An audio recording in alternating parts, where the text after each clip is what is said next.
तेजस्वी यादव का है नहीं। बस अरे वो तो आपने नहीं पढ़ा लिया, उसका बाप कुछ नहीं किया है बिहार के लिए, तो वो क्या करेगा। तो यहाँ जदयू का कैंडिडेट मिले अच्छा ढंग का तो उनका जीत निश्चित है इस प्रखंड से।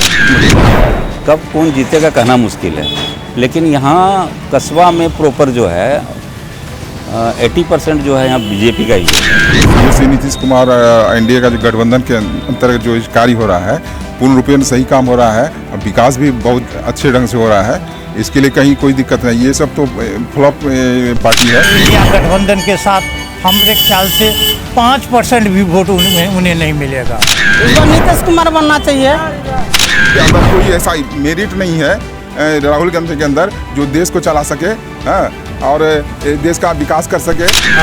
भारतीय जनता पार्टी से जो है अगर कैंडिडेट होंगे उनका जो है 110% जीत होगी। सरकार अपना बहुत अच्छा काम कर रही है, उसमें कोई शक नहीं है। नमस्कार, बिहारी न्यूज़ देख रहे हैं आप, मैं आपके साथ शिवम राज।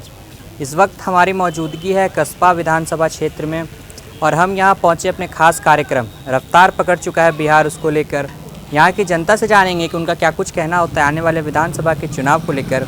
जनता किसे कस्बा विधानसभा की प्रतिनिधि चुनती है और राज्य में मुख्यमंत्री किसको देखना चाहती है। जहाँ एक तरफ जो महागठबंधन है वो लगातार एनडीए सरकार पर आरोप लगाता है और चुनाव आयोग पर भी आरोप लगा रहा है वोट चोरी का, या फिर जो तेजस्वी यादव बोलते हैं कि वो जो योजनाएं बनाते हैं नीतीश कुमार उनको कॉपी करते हैं, तो वहीं दूसरी तरफ जो नीतीश कुमार है वो लगातार अपनी जो योजनाएं हैं वो जनता तक पहुंचा रही है। चलिए जानते हैं यहाँ की जनता से कि उनको कितना लाभ मिल रहा है उस योजना का और विपक्ष का मुद्दा कितना असरदार है आने वाले चुनाव को लेकर। और यहाँ की जनता से भी ये भी जानेंगे कि वो कस्बा विधानसभा क्षेत्र के लिए किसको अपना प्रतिनिधि चुनती है और उनका वोटिंग का जो मुद्दा है वो क्या होता है। क्या नाम हुआ आपका, अपना नाम बताइए। मंगल मंडल हुआ। क्या लगता है आपको मुख्यमंत्री कौन बनेगा इस बार? इस बार नीतीश कुमार बनना चाहिए। मुद्दा क्या है नीतीश कुमार को मुख्यमंत्री बनाना? तेजस्वी यादव का है नहीं। जैसे कि नीतीश कुमार विकास कर रहा देश को थोड़ा बहुत और भी करेगा, इसलिए हम लोग चाहते हैं उसको। तेजस्वी यादव का है नहीं। वो कभी नहीं किया, जैसे उसका माँ पापा रहा था मुख्यमंत्री, कुछ नहीं किया था, नहीं किया था, वो भी क्या कर सकता है। जो नीतीश कुमार जो भी 125 यूनिट जो बिजली मुफ्त कर दिए हैं, चाहे फिर जनधन योजना से जो खाते जो खुल रहे हैं केंद्र सरकार की तरफ से, आपका आयुष्मान कार्ड जो बन रहा है मुफ्त इलाज के लिए 5 लाख तक का इलाज होता है, ये सब जो योजना है कितना सराहनीय, कितना फ़ायदा होगा जो जनता है। ढेरी फायदा होगा, फायदा हो रहा है, हम लोग को मिल रहा है और मिलेगा। तो मुख्यमंत्री इस बार किसको, नीतीश कुमार को बनाना चाहते हैं? हाँ जी। अब कस्बा अगर यहाँ की जो विधानसभा है यहाँ पे आप किसको अपना प्रतिनिधि चुनना चाहते हैं? क्योंकि यहाँ से तो AIMIM के जो प्रत्याशी जीते थे वो जीते, फिर वो कांग्रेस में चले गए। क्या लगता है अभी कौन रहेगा? फिर उसका बाद दिया जाएगा, जो अभी कांग्रेस में गया तो फिर दोबारा उसका बाद दिया जाएगा, उसको नहीं जिता जाएगा, वही है। आपका क्या नाम हुआ सर? मेरा नाम है हीरालाल ठाकुर। किसको मुख्यमंत्री बनाना है? हाँ, मुख्यमंत्री एनडीए जिसको बना देगा वो ही मंजूर कर लेंगे। एनडीए का सरकार। हाँ, तेजस्वी यादव का है नहीं। बस अरे वो तो आपने नहीं पढ़ा लिया, उसका बाप कुछ नहीं किया है बिहार के लिए, तो वो क्या करेगा। क्या नाम हुआ भैया आपका? मेरा नाम चिंटू चौधरी हुआ।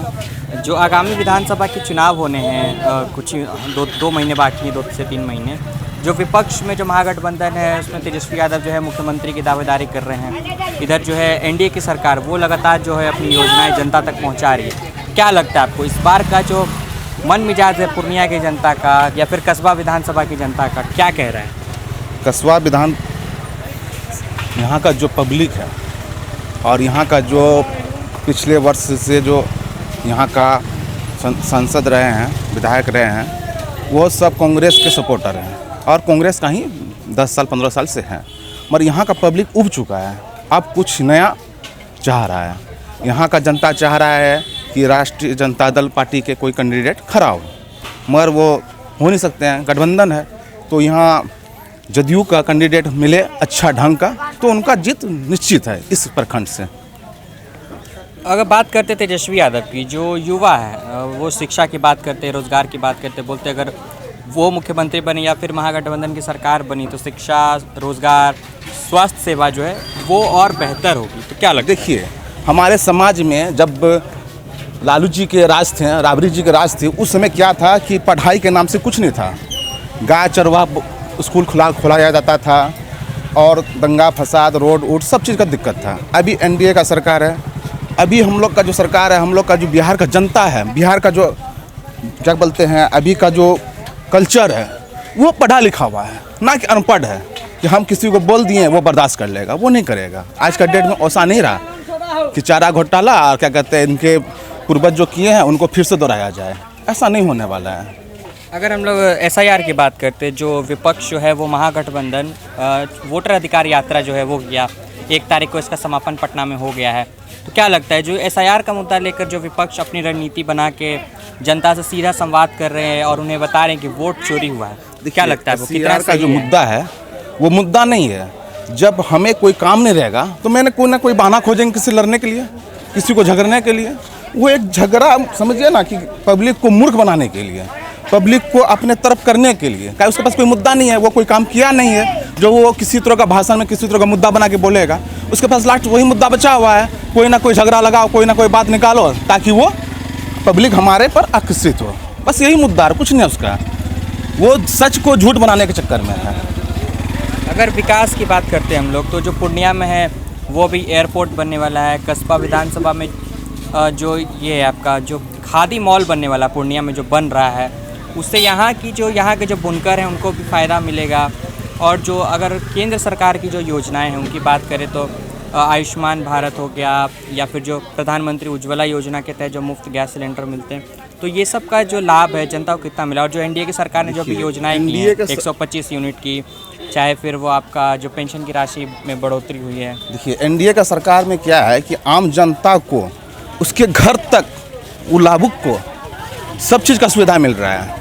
और कांग्रेस के ज़माने में क्या था कि लाभुक के पास आने से पहले उसके जो दलाल होते थे, उसके जो भ्रष्ट अधिकारी होते थे, वो घोटाला करते थे। मगर अभी एनडीए के सरकार के समय में हर व्यक्ति को लाभ मिल रहा है, वो भी घर पहुंच के मिल रहा है, ना कि उसको कहीं जाना पड़ रहा है। इससे और अच्छा एनडीए क्या कर सकती है। तो बिहार में अगर राज्य सरकार की बात करते तो किसको मुख्यमंत्री देखना चाहते हैं? जो हमारे 20 साल से राज कर रहे हैं बिहार के, जो इतना आगे बढ़ाए बिहार को, हम लोग तो वही चाहेंगे कि बिहार के सर्वश्रेष्ठ उसको माना जाए यहाँ के मुख्यमंत्री में, खास करके बिहार के। रेडी? क्या नाम हुआ अंकल? नाम बताइए। मेरा नाम राजेश साहू। क्या लगता है आपको जो अभी राज्य में एनडीए की सरकार है और विपक्ष में जो महागठबंधन है, इस बार के चुनाव में विपक्ष जो है वो एसआईआर का मुद्दा को लेकर आगे बढ़ रहा है। जो एनडीए की सरकार जो नीतीश कुमार है वो जो योजनाएं लेकर आती हैं, और विपक्ष का कहना है कि वो कट पेस्ट कर ले रहे, मतलब योजनाएं तेजस्वी यादव बना रहे हैं, नीतीश कुमार उनको कॉपी कर ले रहे। तो क्या लगता है कहाँ ऐसा कोई बात नहीं। शुरू से नीतीश कुमार एनडीए का जो गठबंधन के अंतर्गत जो कार्य हो रहा है पूर्ण रूपेण सही काम हो रहा है, और विकास भी बहुत अच्छे ढंग से हो रहा है। इसके लिए कहीं कोई दिक्कत नहीं। ये सब तो फ्लॉप पार्टी है, और ये लोग जो विकास हो रहा है, सही मायने में जो विकास हो रहा है उसको ये लोग बाधित कर रहा है, समझ गए। और इस रास्ते में रोड़ा अब कर रहा है, चूँकि ये तो इनका जो पिछला रिकॉर्ड है इन लोगों का, तो देख ही रहे हैं कि ये रिकॉर्ड क्या था, कि कितना मतलब घोटाला किया था, कितना बार जेल गया ये लोग, है ना। वही लोग फिर से सत्ता में आना चाहता है।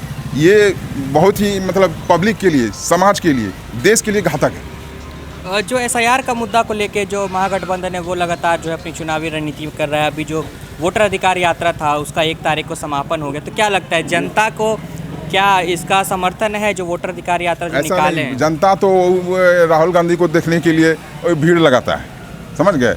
इसमें ऐसा कोई बात नहीं है, उसके अंदर कोई ऐसा मेरिट नहीं है राहुल गांधी के अंदर जो देश को चला सके, हाँ, और देश का विकास कर सके। इस देश को तोड़ने का साजिश है, देश को बर्बाद करने का साजिश है। उसमें कोई मेरिट है? मेरिट हो कोई भी पार्टी हो, मेरिट जिसमें होता है वही देश चला सकता है या घर चला सकता है ना। इसलिए ये नौटंकीबाज लड़का है, ये इससे कुछ होने वाला नहीं है। इस देश को खोखला करने का प्रयास कर रहा है। तेजस्वी यादव को मुख्यमंत्री पद की जो है वो उन्होंने जो दावेदारी कर दी है। हालांकि महागठबंधन ने राहुल गांधी इस पर खुलकर वो कुछ नहीं कह रहे थे, लेकिन तेजस्वी यादव ने अपनी दावेदारी कर दी है कि वही मुख्यमंत्री का चेहरा होंगे। तेजस्वी यादव का कहना है कि अगर वो आते हैं तो वो युवाओं के लिए काम करेंगे, रोजगार के लिए, शिक्षा व्यवस्था, स्वास्थ्य व्यवस्था में वो विकास करेंगे। वो सारा चीज़ तो एनडीए गठबंधन में हो ही रहा है, समझ के वो अपना अपना उस आपका प्रस्ताव है, वो अपना मतलब कि प्रस्ताव दे सकता है, सारा मेहनत कर सकता है, अपना राजनीति मतलब कि चेहरा है, राजनीति से जुड़ा हुआ है, वो कर सकता है, इसके लिए कोई दिक्कत नहीं। जो अभी एनडीए के सिस्टम से, एनडीए के तरफ से जो मतलब कि कार्य हो रहा है वो उसको चलने देना चाहिए। पब्लिक के अंदर इसका भाव पहले से ही बना हुआ है कि मतलब कि एनडीए का जो मतलब कि जो कार्यकर्ता है, एनडीए का जो नेता है, एनडीए का जो मुख्यमंत्री है, वो सही ढंग से सुचारू रूप से चल रहा है, बहुत अच्छे ढंग से चल रहा है और विकास होगा। अगर इसको तोड़ने का प्रयास करेगा, जो मतलब जो काम अधूरा है, अभी आधा है जो पूरा होने वाला है, वो भी बाधित हो जाएगा और बिहार को और सर्वनाश की ओर लेके जाएगा। अगर कस्बा विधानसभा की बात करते हैं तो फिलहाल यहाँ के जो सिटिंग एमएलए हैं वो कांग्रेस के हैं। तो पिछले हालांकि 3 कार्यकाल से यहाँ पे वो उन्हीं की जो दावेदारी है वो चल रही है। तो क्या कस्बा की जनता जो है इस बार बदलाव चाहती है या फिर उन्हीं को अपना प्रतिनिधि चुनेगी? कस्बा की जनता बदलाव भी चाह रहा है और जो अभी जैसे नगर में अभी किसी तरह कोई विकास नहीं हुआ है, नगर के विकास के लिए जो मतलब कि लोगों में एक जागरूकता मतलब है अंदर में कि कुछ बदलाव होना चाहिए और एनडीए का सरकार होना चाहिए और एनडीए के तरफ से जो गठबंधन एनडीए का, तो उसके अंतर्गत जो यहाँ पर कस्बा विधानसभा में ये जो सिंबल है वो फूल होना चाहिए, कमल फूल होना चाहिए और तभी मतलब ये आगे बढ़ सकता है, इनका डेवलपमेंट हो सकता है, अन्यथा मुश्किल है। क्या नाम हुआ अंकल आपका? राजेश कुमार मांझी। क्या लगता है आपको, अगर आने वाले विधानसभा चुनाव की बात करें तो राज्य में किसकी सरकार बनती हुई दिख रही है? तेजस्वी यादव या फिर एनडीए, महागठबंधन या फिर एनडीए? एनडीए का मुद्दा क्या होगा एनडीए को? साफ सुथरा छवि और काम हो रहा है एनडीए के सरकार में। अपराध वगैरह बहुत कम हुआ पिछले 1995 में जब लालू यादव का था तो अपराध चरम सीमा पर था। अब लोग उससे शांति और मुक्ति में है। तेजस्वी यादव क्यों नहीं? तेजस्वी यादव जो युवा हैं, युवा की बात करते हैं, वो कहते हैं कि अगर वो आएंगे तो शिक्षा हो, रोजगार और स्वास्थ्य व्यवस्था हो, उसमें और सुधार करेंगे। वो नहीं, वो नहीं कर पाएंगे क्योंकि नौवीं फेल है, इसीलिए वो नहीं कर पाएंगे। जहाँ तक सवाल है, युवा है, युवा रहने से क्या हुआ, आपराधिक तत्व उनके साथ है, उनके आने से क्राइम बढ़ जाती है। अभी जो कांग्रेस और तेजस्वी यादव महागठबंधन जो मिलकर वोटर अधिकार यात्रा जो उन्होंने निकाली है, इसका समापन 1 सितंबर को पटना में हो गया है। तो क्या लगता है ये जो एसआईआर का मुद्दा को लेकर ये लोग जो आगे बढ़ रहे हैं इस चुनाव में, ये मुद्दा कहाँ तक है? जनता कहाँ तक समर्थन दे रही है इस मुद्दे पर महागठबंधन को? महागठबंधन ये सब जनता को बेवकूफ़ बना रही है। किसी का वोटर लिस्ट में नाम कटा नहीं है, जो मरा हुआ है उसका नाम कटा हुआ है, जो जिंदा है उसका नाम है। इक्का दुक्का है, किसी का नाम अगर छूट गया है भूल बस उसको पूरा इलेक्शन कमिश्नर कर रहा है। और नरेंद्र मोदी को जो मंच से महागठबंधन वाले जो गाली दिए हैं माँ के शब्द कह के, ये बहुत निंदापूर्वक कहना है। इसमें जो है बहुत ही लोग खपा है। अब जो है इंडिया गठबंधन के साथ हमारे ख्याल से 5% भी वोट उन्हें नहीं मिलेगा।